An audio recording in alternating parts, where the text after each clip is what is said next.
Yes, sir.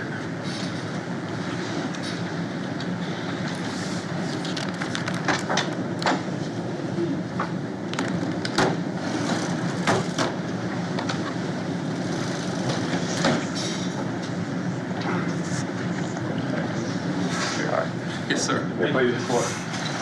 Proverbs 18:17 says the story of a witness is true when he first gets to the stand until confronted for cross-examination.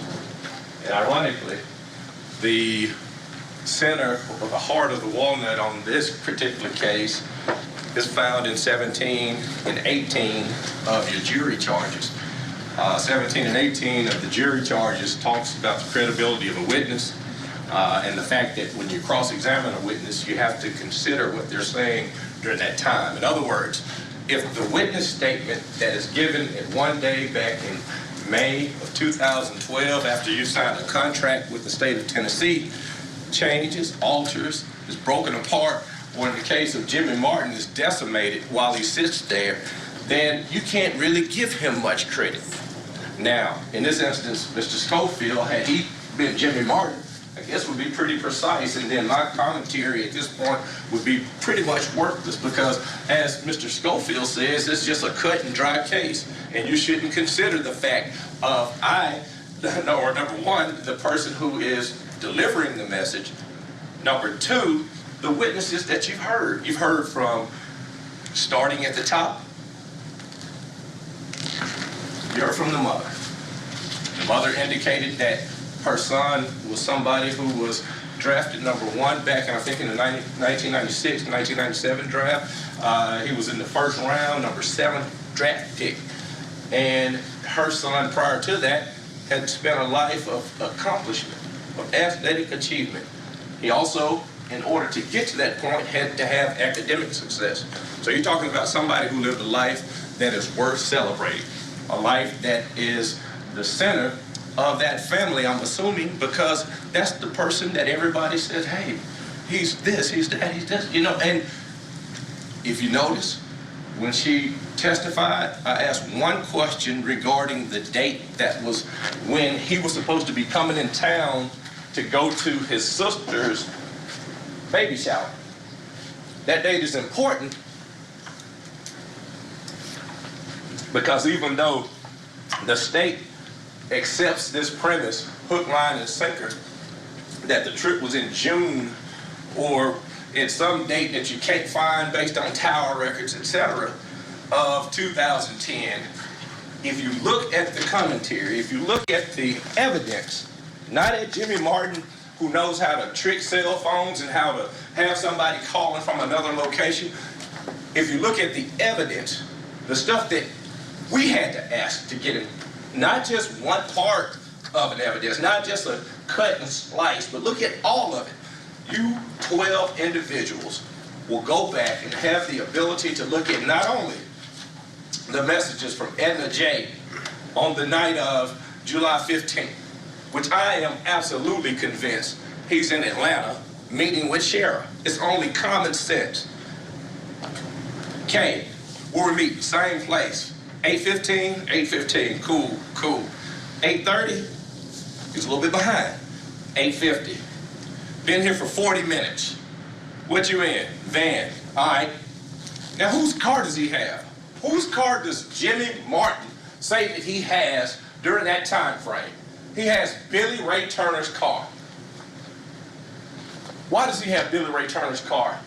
If they are supposed to be acting in concert, why does Sheriff need to ask Billy Ray to loan little Jimmy his car? It makes no sense. Why does he tell you all, not the state, not anybody else, until he says it? And you know when he said it on cross-examination, but he also said it a little bit before cross. Hopefully, I guess he was being more honest than normal, but he said it himself, even though nobody in the state's case in chief said it. Nobody mentions it, that he had a partner with him working during this time. And I asked him on cross-exam, because I've been waiting some 1,107 days to ask him, you had a partner with you during all this time, didn't you? Yes, sir. Because prior to that, on direct, he said it oh, that text message, it was off because my partner that's texting it said it. Now, he was clear. That ain't Billy. That's some partner. I don't care. It's not my job to solve the crime of the century. It's not my job to step in the stead of the Memphis Police Department who, when Jimmy comes to them, for whatever reason, prior to being sentenced for whatever crime back in 2012, they didn't delve into the actual nuances of the case. They didn't ask him those questions. They didn't ask him about what partner he's talking about. They listened to some crazy, contrived case, or the story about him telling them verbatim that this man is jumping through the woods like a deer, that he got shot at this point, that at this point we were running this way, and he also, if you notice, would mix his pronouns up. We, I, they, you don't know where he was. But if you look at those Merle Hampton text messages, it'll become clear that he's absolutely positively in Memphis at that time. It'll become clear on the night that he got killed that that person, Jimmy Martin, was not only the person who was there, who was working on setting it up, who didn't tell police back in 2012 that he had ever been in Lorenz's apartment, but this week described it perfectly, in 2017 described it perfectly, and then he says it step by step, an additional step along the way, that yeah, I did go inside. And then finally when he testified, I went inside, pistol drawn, and I was with Billy.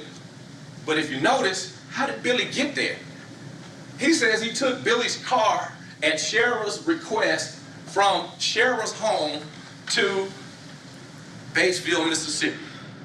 He also said that he went from there and took some guns that Shara supposedly gave him, that if you recall, and I asked because it is an important fact. Now, Claudia and Jimmy have been given these different agreements, and they all say the same, well, yeah, it was a couple of meetings, and yeah, Billy might have been there, but they both said the same things on this. Billy never agreed to do something on behalf of anybody.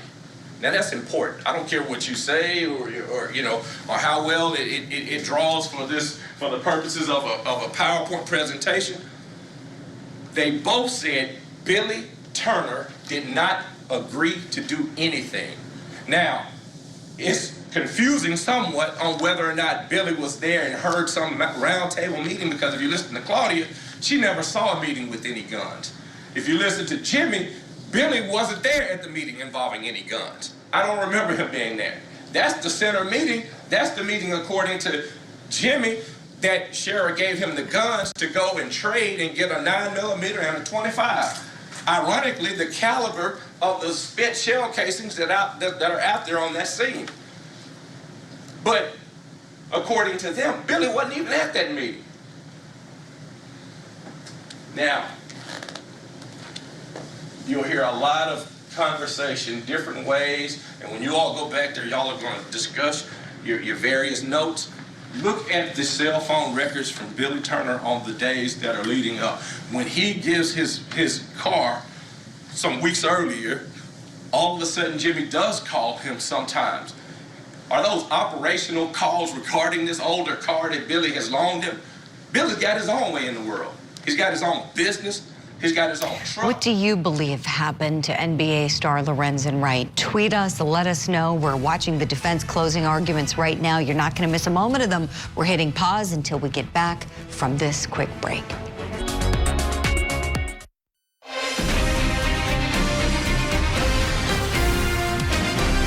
Welcome back to Court TV Live. I'm Julie Grant. We are watching the defense team's closing arguments in the NBA star murder trial. We're going to go back in exactly where we left off. Also got a motorcycle. He's got his own place to live, his own girlfriend. The stuff about Billy and Shara having sex, if the officer was being candid with you, he said that was years ago. But he kept his relationship as far as trying to help her, like he would do anybody else in that church or in that community if they asked him. Let me be clear. Shara Wright came to Billy with a request to allow her cousin to use his car. He didn't give the keys to Jimmy. He didn't sit up and come up with some concept on what they were going to do together against Lorenzen. How many times have you been in a car with somebody 18 hours and you've never had a conversation about anything with them? That's law enforcement asking him about it. That's John Perry asking him about it and saying, y'all talk about anything. Y'all didn't talk about sports. Y'all didn't talk about the world. Y'all didn't talk about Cheryl. Y'all didn't talk about anything during this 18-hour trip. Where you drive to Atlanta, it's too early to try to go into the home. Y'all go to IHOP. Y'all don't go inside IHOP. And why are these points important? Because everywhere that you can try to say that this person can be seen on a camera, he doesn't try to validate it. But wherever you can tell that his car has been at a location, because he knows this, and if you listen to what he's saying, he's sitting there driving this man's car. He knows about tracking devices. He knows about the fact that if you pass certain areas that the license plate tags or whatever will be there. So he's not stupid. He's not saying, yeah, I went down to Atlanta 3 days before, but y'all ain't stupid either. You can read the information as it's there. Now I'm gonna jump a little bit and I'm gonna come back. Now, you have all of these different messages. You got Facebook, the Facebook messages. The only reason he was so nice about explaining those and, oh yeah, that was our secret message, etc. He never told the police about those messages, ever. He didn't tell them until Billy Turner was in a jail cell for 3 months. He told them because they confronted him with getting the Facebook record. But you don't have those Facebook records from Billy. You got those Facebook records from Jimmy. This is in a code. Sheriff talking to Ren on days prior to him coming to Memphis is crystal clear that she's in Atlanta. You got a chance to read the whole thing. They got a daughter down in Atlanta that's doing a modeling show. And she's down there talking to him about that stuff while she's in Atlanta and while her cousin, little Jimmy, is rendezvousing with her.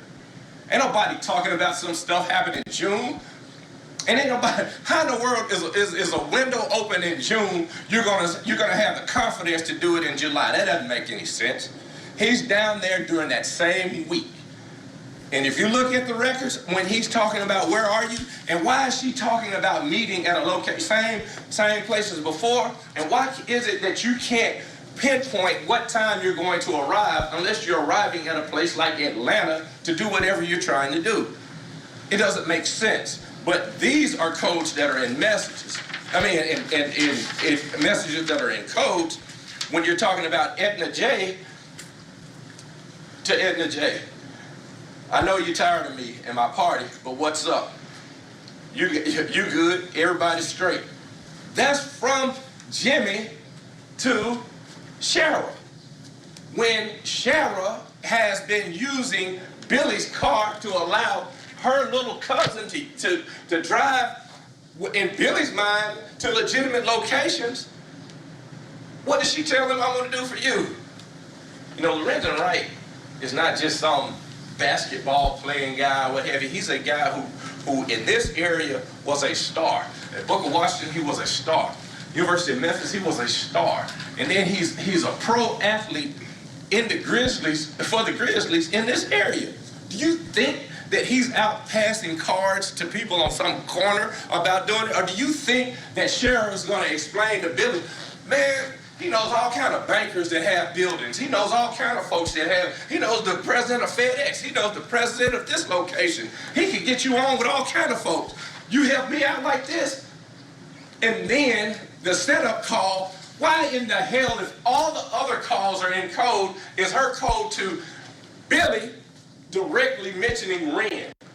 Because she's trying to put him in the situation. If something goes wrong, and let me also say this. From everything that I've read in our discovery and the stuff that I know and have tried to learn about Ren, he wasn't stupid. He wasn't going to go out on a road to meet Billy at midnight. What does it make sense to do that? Why wouldn't you tell the conversation between Shara and Ren being, Jimmy got that dude's car and he done broke down over off Callis Creek. Come on, let's go over there. They walk up on him. That's common sense. They walk up on him, and when they walk up on him, this punk comes up blasting. This cis-ass trick stuff, as he calls it, shot him. And then ran him down and shot him again, probably with the same partner that he could describe that's texting her weeks earlier about we can't do it now, inside, outside. You don't have any inside, outside call from, or text messages from Billy to Shara. Those are all text messages from Jimmy, Jimmy's friend who's going down the highway, and Shara, not Billy and Shara. There's nothing from Billy and Shara other than at midnight they're talking about some weird stuff. And people know in this inner circle of Shara how Shara is. You heard her own cousin. The cousin who supposedly knows about a murder plot, supposedly is scared, but is stunting at the party, at the funeral, in front of this guy's mama, as a clout chaser. She's walking around, and yeah, you can't keep her out the camera. Oh, come on, baby, I got you. I'm gonna walk the child to the bathroom back and forth because I'm the nanny, the pregnant nanny, and that makes sense to you? Come on now. This is a simple issue. What has happened here is they gave a contract to this guy before they had an opportunity to vet his story. They let him sign a document saying, no matter what you tell us, if it checks out or not, you're helping us solve this case. Because you're helping us solve it, you will have a get out of jail free card involved in it. They know that he has said that he used the guy who's the landscaper's car. The media builds a story up about, well, this is her lawn man. And as if Shara has some really, elaborate estate that he lives in the basement on and comes up, Miss Shara, can I cut your yard today? Do you need me to get your stuff out your pool house and all that? No, that's not it. This man has his own business in the area that he grew up in. And he cuts her yard and he cuts other yards on that street, he cuts other yards on that block, and he's respected. And they want to try to make him out to be what he ain't, somebody who Shara can manipulate. If you look through the rest of his messages, there's no manipulation between Shara and Billy, other than the fact that he was nice enough to loan the car keys to his vehicle, an old roustabout vehicle, and let her cousin use it to go back and forward, supposedly for legitimate work, to go DJ or whatever it is that he wants to do during that time frame. But why, if I'm involved in some conspiracy to kill her husband, am I going to put my car in it? That doesn't make any sense. I want to give you my car keys and allow you to come up with a conspiracy involving me. I'm going to talk about this conspiracy in front of cousins that I don't know as well, other than what Claudia said. He was nice, he was prayerful around the house, and he would come over some. Now, if you take it with Claudia's words, they radioed her up. Everything that can be documented to be brought in court, you hadn't heard any. How are you going to have recordings where she is supposed to talk about Billy, hopefully? I'm assuming that that's why the police would mic her up. And you don't have anything that at all that's bad from either Shara and Claudia about Billy, or from Claudia to any other third person about Billy. You don't have any of that. You just have word of mouth about what supposedly Billy and Shara told this guy in the days after regarding a murder. Now, another central point. Why, if you're going to be involved in this, to the sense that you're trying to gather information to blackmail somebody, why are they going from Collierville to Batesville to recruit you to do this crime? Repeatedly, according to his testimony. Why would you just not say anything? What would be the purpose of the blackmail? Why do you have an expectation that she's going to continue to pay stuff for you, and it's based and predicated on the fact that you're going to commit this murder? How does that make any sense? Yeah, Billy, they went through his finance records, they went through his bank accounts, they went through everything. There's no mention of any sort of money that he was supposed to be. And when confronted by Mr. Thomas about that fact, he's gonna say, well, it's paid in other ways. But he never said what the other ways were. That was supposed to be that he's so enchanted with her that he's gonna commit a murder. Now, the thing about being enchanted or sprung or over the top about a female, you might kill somebody that you think that she's interested in, or you think that he's disrespecting you. That's not gonna lure you into some crazy contrived murder plot. That's gonna be somebody who thinks that they're gonna get their legal fees paid, that thinks that they're gonna get ahead because they don't have a job. Somebody that does not have a job, that's coming up from Batesville to Collierville, putting themselves in the middle of this murder plot over and over. Come on, y'all. Well, why would they have to go after Billy? Why would the state of Tennessee put Billy in front of you all for this week to try to resolve this? Because the state of Tennessee is smart enough to know that they wrote a contract with a guy like Jimmy. And if you write a contract with a guy like Jimmy who has all the details of all the stuff that was supposed to be involved, how do you solve the murder of this son of Memphis? How do you solve it? You know, I've been involved in this now since 2017, and I've come to know Billy. And I know he's a stranger to y'all, and I know y'all gonna have some stuff you go back and forth on. Some of you are gonna have your minds already made up one way or the other. I don't, you know, I can't do anything to change that at this point other than to tell you what I really believe. I know that the information that I've gathered thus far is just like what came through Ms. Bogan. He's a salt of the earth type of guy. He just either gave his car to somebody. You don't have any kind of coded messages between he and this person's wife or ex-wife or mother of his children. You just don't have that with him. You have Billy going about life trying to work all day long with the hardest type of work that you can have out in the middle of the day in July. We are going to hit the pause button right now here on Court TV Live. Stay with us. We're going to see more of the defense closing arguments in just a moment. Have to squeeze in a break. We'll be right back. Calibrate.com.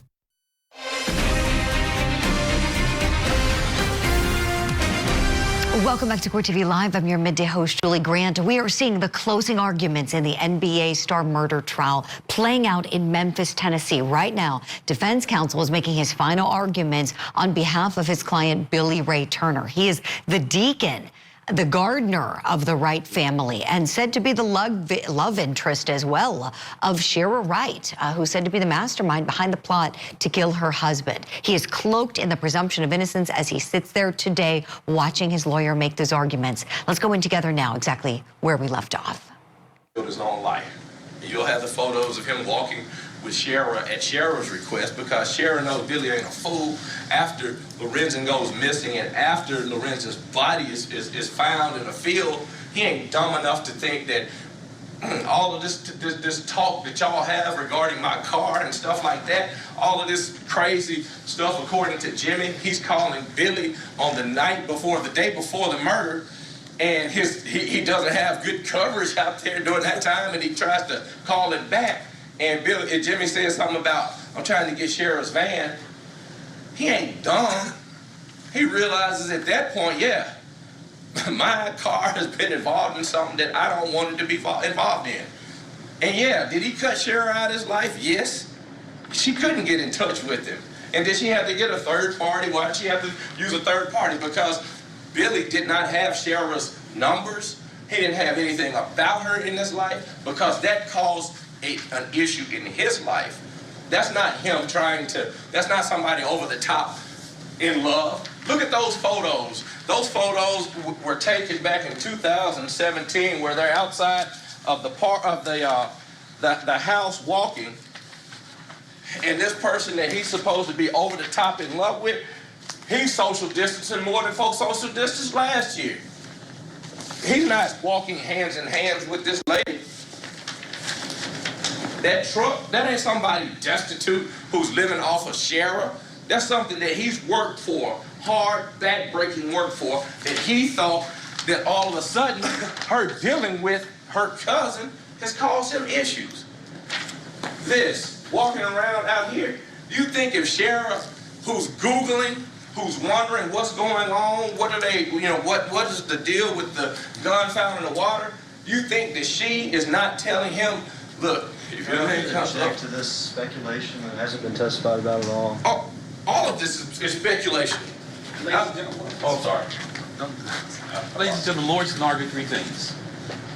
They can argue the facts of the case, they can argue the law, and they can argue reasonable deductions from what you heard in court. And again, if a lawyer says something that's not supported by the record, you will in fact disregard it. You may proceed, Ms. Perry. Thank you. There's no way that you can try to come up with a notion that is supposed to be favorable to the prosecution about what they're talking about outside. You don't know what they're talking about, but I know one thing, it ain't about Billy having done nothing to kill Mr. Wright, because it's not supported by anything. The only person that has all these details is Jimmy Martin. And so, in this situation where you give an absolute guarantee to a person, to the first person, regarding we're not going to in any way prosecute you, and he gives multiple stories about what was supposed to happen. When they find out that in fact his car, Billy's car, was outside, and that's one of the PowerPoints, interesting enough, he says, well, you can't explain why, he couldn't explain why his car was outside that night. And you have Jimmy saying, I had his car on the night that he got killed. That's not rocket science. Of course he had his car on the night that he got killed. He killed him. That's silly. But you got a major star, and you got a guy that has a long service. When I first got involved, there was one day I got a question from a media person about, why did you take this? Why are you involved? And I, be frank, a little put off, but it was a unique question, and I think I got the answer. In looking at it, like I was saying earlier, Lorenzen and the friend and fraternity brother that came in here that described the fact that he had been on the couch in that apartment, but didn't see my guy in that apartment, but that he had been in that apartment and described the layout of the apartment, same way that Jimmy, who had been in there, has described, misses his friend, and I understand and respect that. The city of Memphis misses a person who went off to the big life and came back and gave back some. There's no doubt about any of that. But here, just like Lorenzen is important to his family and friends, Billy Ray Turner is important to his. And you have, in this instance, a person who, if you take the credibility of that person and bolster it in behalf of what the state is saying, then I guess you'll get to the point that the state is saying is right. But I believe that if you take it and you shake it a little bit and look at the credibility of the way that he answered questions, that it was purely illogical. But more importantly, he repeatedly lied. He talks about the fact that he saw a 2-foot-long bolt cutters, and they showed you a picture of basically some handheld cutters that they're going to try to say cut barbed wire that was dense. And that when they send it off to the crime lab, you don't have a report saying this, in fact, is the bolt cutters that cut this wire. It just doesn't make sense. Radio splicing cutters, they're not the same as bolt cutters. But Jimmy Martin cut those bolts and threw them in some water somewhere. But when you measure Billy Ray Turner and Lorenzen Wright, of course, Lorenzen Wright being a 7-footer that was talented, that went out into the world and did what he was supposed to do, seemingly is more important. He's worth it. He's worth the fact that this person has to come in and face these charges because we've given a get-out-of-jail-free card to another person. And then you have Claudia. Claudia came in and testified. Did her testimony really damage Billy at all? I didn't think so.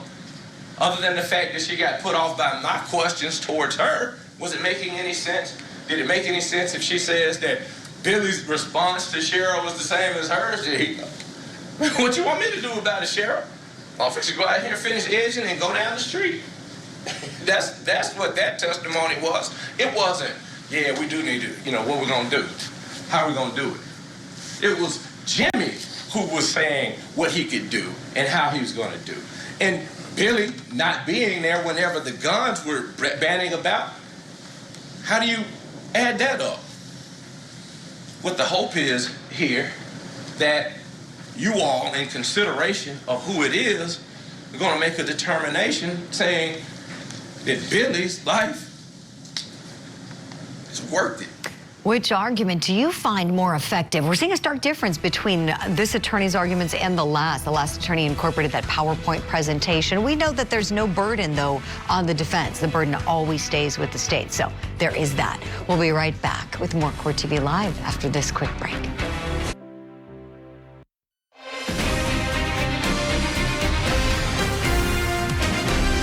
Welcome back to Court TV Live. I'm Julie Grant. Today is the day of the closing arguments in the NBA star murder trial. Right now, defense counsel is up. Let's go back in exactly where we left off. And here's some more. Finding him guilty of something where the state fails. It's worth it to find him guilty when the state can't meet the burden of proof beyond a reasonable doubt.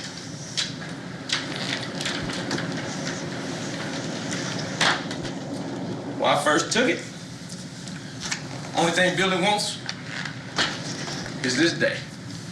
Billy wants this day, that before you all, he would have a chance to get his name back. You got a guy who has a horrible, horrible demeanor. You see that he has all the incentive in the world. He's angry at his cousin, and he just simply takes Billy's name and inserts it where his belongs. Did Jimmy Martin get you past proven not guilty is hard? We got a video out there on that site. We could possibly prove him not guilty. I know they presented Sergeant Evans, and Sergeant Evans' testimony was when no matter how they argue it, they argue with the I'll get louder approach, and I'll take the broom handle and point it and say that has to be where it is, but their own sector person could not say definitively that he's out there on that field on that particular night. He said that he lived in a place, and if you notice when he's testifying without being cross-examined, he's saying stuff like, oh yeah, this is when Billy's at, and it's going to be in the pamphlet that you all look at. This is when Billy's at Cheryl's house. But you heard from Miss Bogan, then no, that evening he was at my house. And if we're going to try to bolster or lie about it or try to create an alibi, that's not what we're going to do when we create a gap ourselves. What we wanted to show is his demeanor. You look at him and you see, and make your decision on whether or not this guy eating ice cream and cake with his church folks is in a few hours going to sit up and meet this guy on a dark road and kill him. Has anybody gotten you past unlikely? Has anybody gotten you past maybe not? Has anybody gotten you past perhaps? Perhaps Billy did it because he loaned his car for a couple of weeks.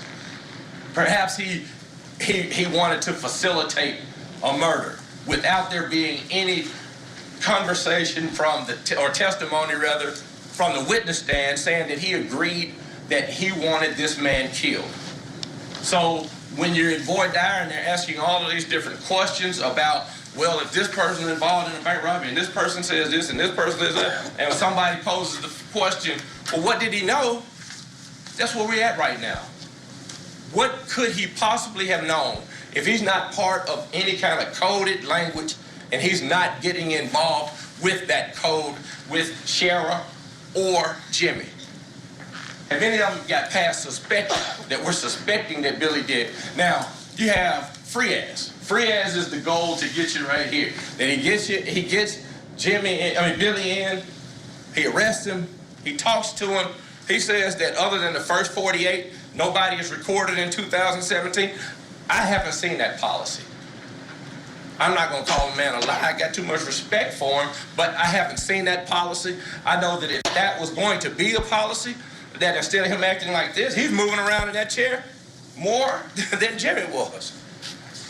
I know that if I'm going to establish that, why I didn't record him, I'm gonna have that policy. He says his heart beating out of his chest. My heart be beating out of my chest too.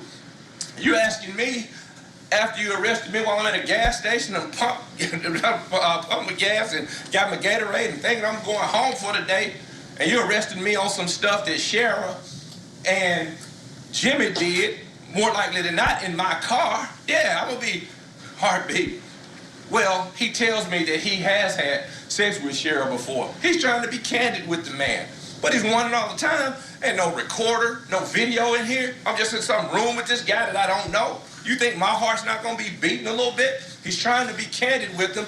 Somebody that he just said he had sex with, you put a picture of her in front of you, and if he's squinting while he's looking at it and he can't tell, does that mean that he is trying to deny it? He told him he knew both of them, Jimmy and Shara.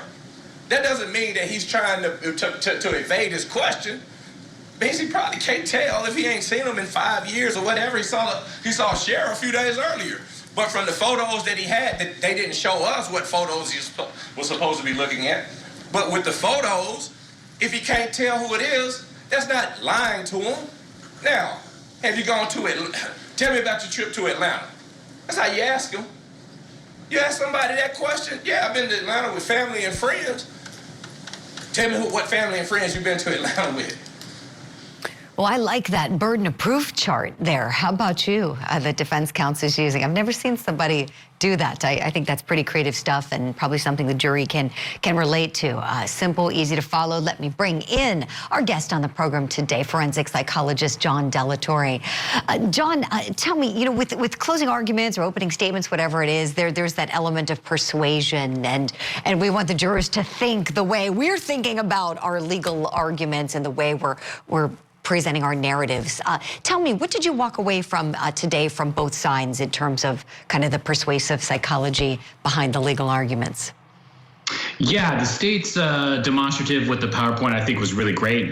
Certainly powerful, really broke things down in kind of a simplistic way for the jury to see it through a narrative lens. You know, when the defense was doing his closing arguments, it seemed a bit chaotic. It seemed a bit out of control. But you're right, Julie. When he pulled up that burden of proof, I would have preferred that he had that burden of proof chart the whole time and just laid out the evidence, you know, as it gets, you know, up and down that chart. I think that, you know, for his entire closing argument, I think that would have been better overall for guiding and targeting his arguments. I completely agree, Dr. John. I would have set it up, put it right in front of where the jury can see it, and then just paused, taken a nice long pause, look at it, kind of study it, look at them, and really use that power of the pause to try to get them to be focused on that chart, as you said, the entire time, not just now. But he has it out, and we'll see how much longer he goes. Then the state, of course, will get their chance to rebut the arguments. But it's been a real pleasure having you on the show today. I know we have to say goodbye to you, but Dr. John Delatorre, forensic psychologist based in San Antonio, Texas, always great to have you and your insight. We'll look forward to having you back later this week. Thanks, Julie. Now, what we're going to do is hit the pause button in the courtroom. You're not going to miss any of these closing arguments. We're going to hit our pause button, take a quick break here at Court TV Live. We're going to be right back after this. E200 now.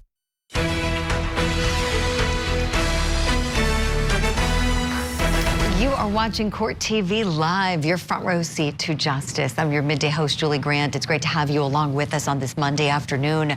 We're in the final stage of the NBA star murder trial. Today is the day that the attorneys are giving their closing arguments to the jury before the jury goes to consider the very serious charges that the state of Tennessee has brought against defendant Billy Ray Turner.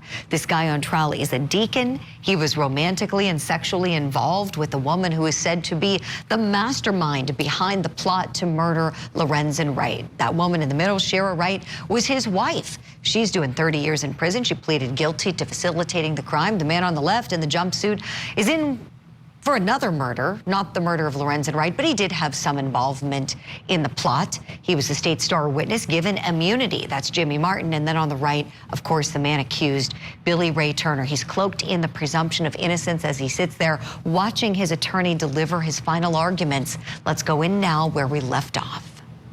Man, I'm through. I'm through. We're not on equal ground here. I'm through talking. Let's end this. I'm not some idiot. I'm through talking. I take my chances. Just call me out in court. Hey, this is arraignment day. Want your own lawyer. I don't want nobody pointing. I'm getting my lawyer.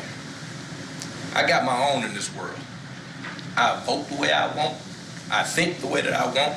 I'm a man, and I'll take my chances with you all. And so when I'm asked that question from the media, what would he want with this? Why would he want a trial? He wants a trial because he's a man with a name. He said, what's a name? You know, he's got a name. Internationally known basketball player. He's a good guy. Billy's got a name. Not internationally known, but locally known. Good guy. Good guy. A name is everything. A name is everything. A name is everything. No matter how humble the beginning is, your name is your everything. When I grew up, went to a church not too far from here, off of Kansas. And at a point around the 5th, 6th grade, I was reading about a guy named A. Philip Randolph. A. Philip Randolph was the Brotherhood of Sleeping Car Porters. A sleeping car porter is a guy back in the day that would be responsible for doing the servant duties on trains. And he would have the ability to start off his day in Memphis and go from here to St. Louis and then Minneapolis or Chicago. And when I was doing the reporter, I was talking to my grandma about it. And she said, you know, this sleeping car porter that went to this church years ago. By that time it passed, and her friends, Willella, she went to Willella the next time we went to court, Miss Willella, and said, you know, can you tell them about Walt and sleeping car porters? He's doing a report. So, of course, she suffered me in my questioning, and at the end of it said, well, you want to be in gross? I'm the lawyer. Lady said, oh, I got 2 sons that are lawyers. Wow. So we went on, and it was a good conversation, and I put the stuff that she said in the report. But as time would have it, I discovered different things about those two boys. Discovered that one of the boys would go off and be a big-time the city council member out in the West Coast and move back to Memphis and give back. He was president of his school when he was in school and all these good things. And one son, a good football player, and went out, he was All-American. Went to school, got his law degree, and came back and put into his community. Time would tell that these lawyers would go on to other things. One would argue in front of the Supreme Court, set precedent that's known across this United States of America. Other son would be eulogized by a president of the United States of America. That's a name. More importantly than that, when a person goes to file something and says, well, I got rear-ended by a car, or what have you, you go to a building that's named after that man's son across the street.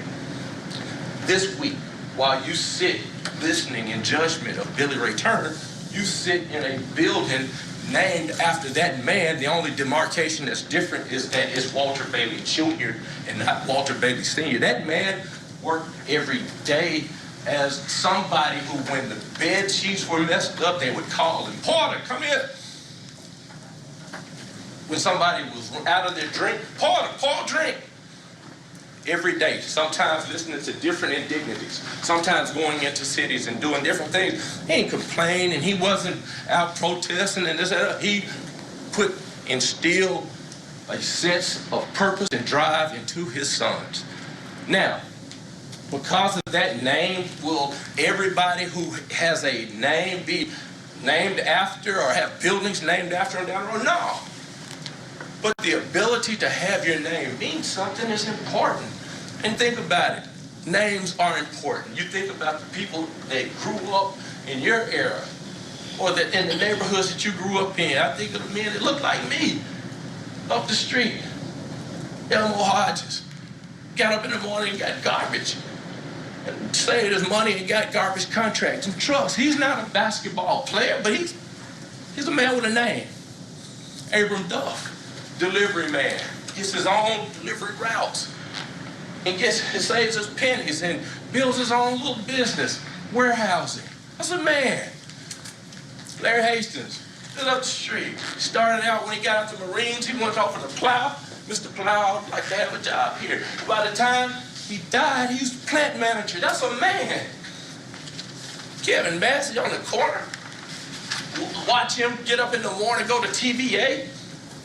Day in, day out, and I see him come home at 3 in the afternoon, change his clothes, go out to Memphis State, 4 or 5 years, he got a law degree. First lawyer I ever knew in my life, personally. That's a man.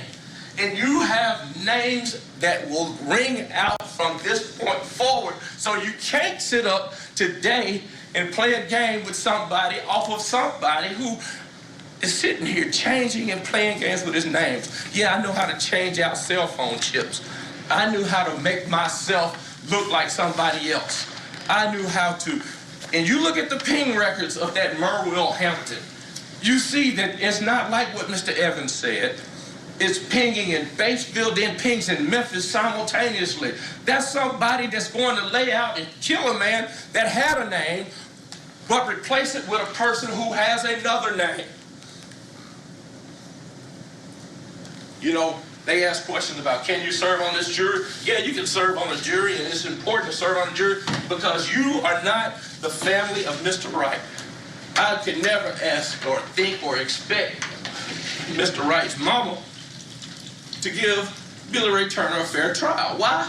Because that's her son. No matter what, the state has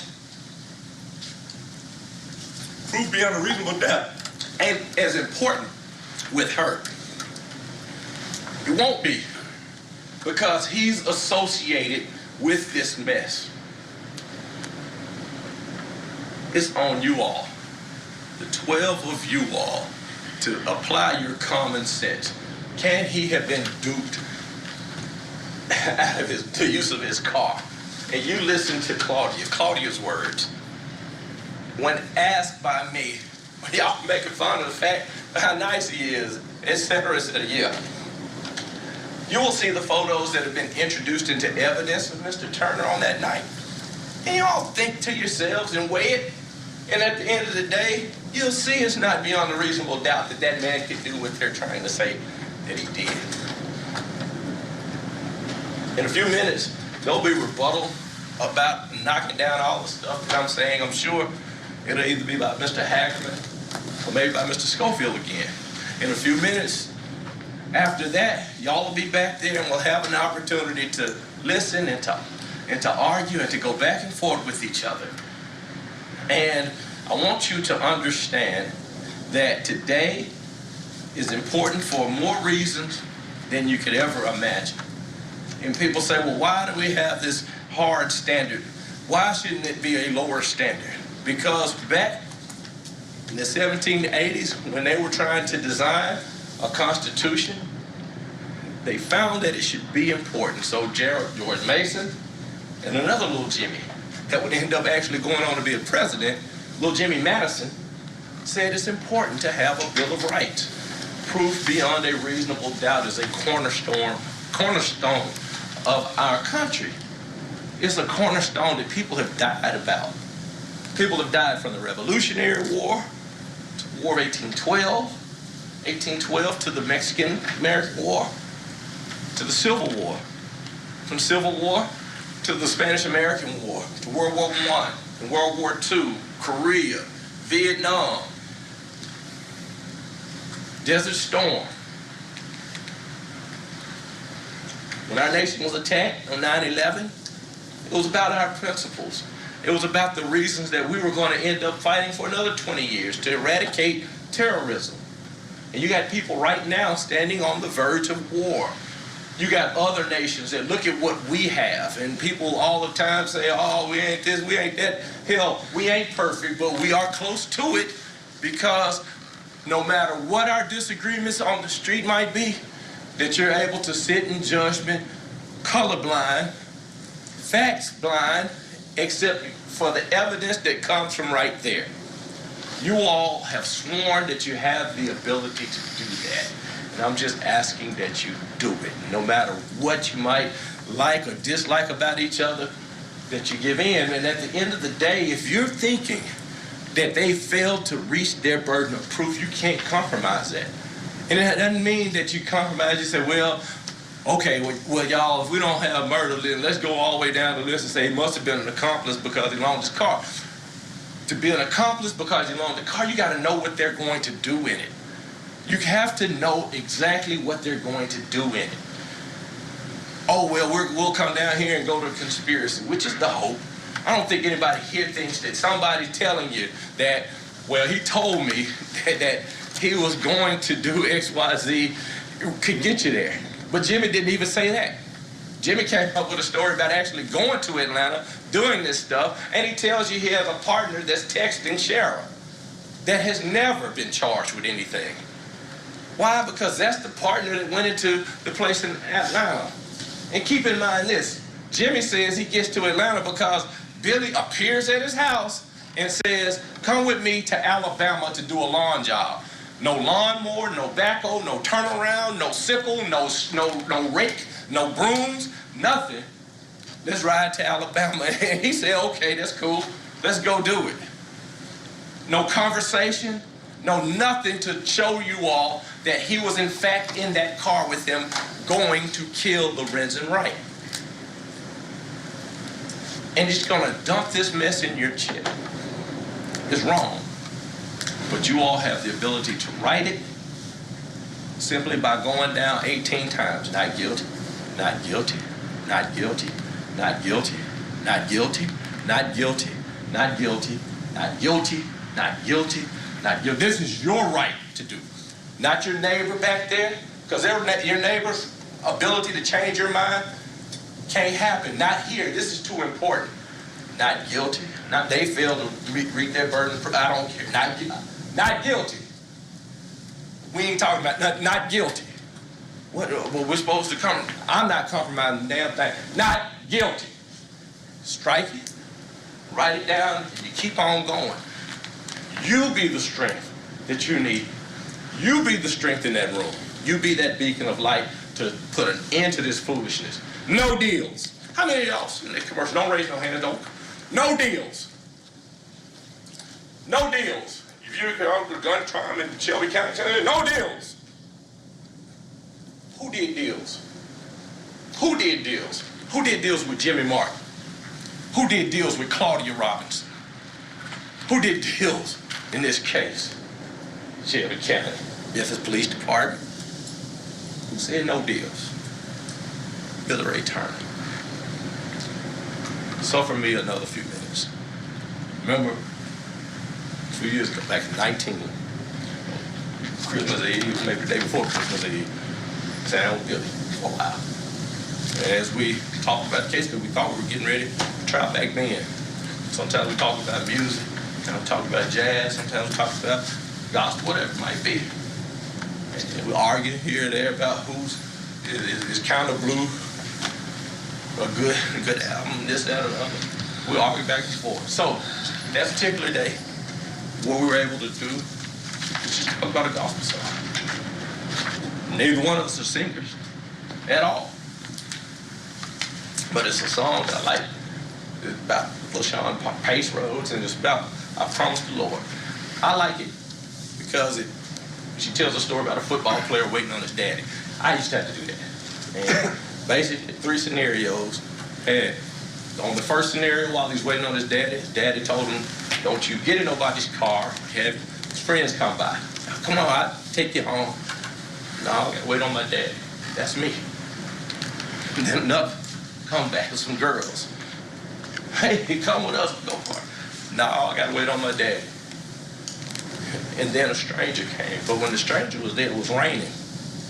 It was raining. It was raining. It's easy to wait on your daddy when it ain't raining. It's easy to say, no, I want to give my situation to 12 strangers in Shelby County. Let them be my daddy on this.